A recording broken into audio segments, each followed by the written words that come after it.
न खाण्याचा वार असला की नेहमीच प्रश्न पडतो की आज काय बनवायचं.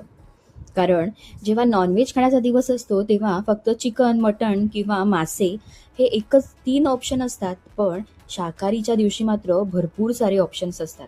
त्यामुळे प्रत्येकाला प्रश्न पडत असतो की आज काय बनवायचं. तर असाच मला सुद्धा प्रश्न पडला आणि म्हटलं चला, घरामध्ये वांगी आहेत.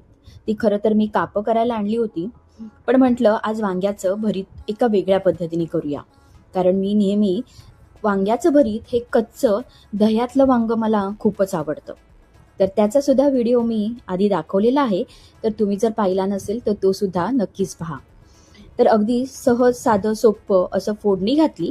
त्यानंतर त्यामध्ये भरपूर सारा लसूण घातला आणि थोडासा कांदा, थोडासा टोमॅटो, लाल तिखट, हळद हे सगळे मसाले घातले आणि त्यानंतर जिरा पावडर, धणा पावडर घातली.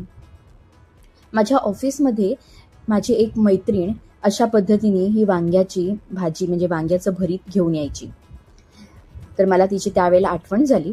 तर आता हा कांदा आणि टोमॅटो जो आहे तो छान मऊ झाल्यानंतर भाजून घेतलेलं आपलं जे वांगं होतं, त्याची वरची सालं आपण काढून घेतली आणि हातानेच कुस्करून व्यवस्थित ते साफ करून घेतलं. म्हणजे आतमध्ये जर काही कीड वगैरे असेल तर ते लक्ष देऊन बघायचं आणि त्यानंतर तो जो गर आहे तो आपण ह्यामध्ये घातला.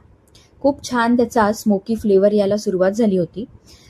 झाकण ठेवून 1-2 मिनिटं त्याला वाफ दिली आणि मस्त गरमागरम असं हे वांग्याचं चमचमीत हे भरीत खाण्यासाठी तयार झालं.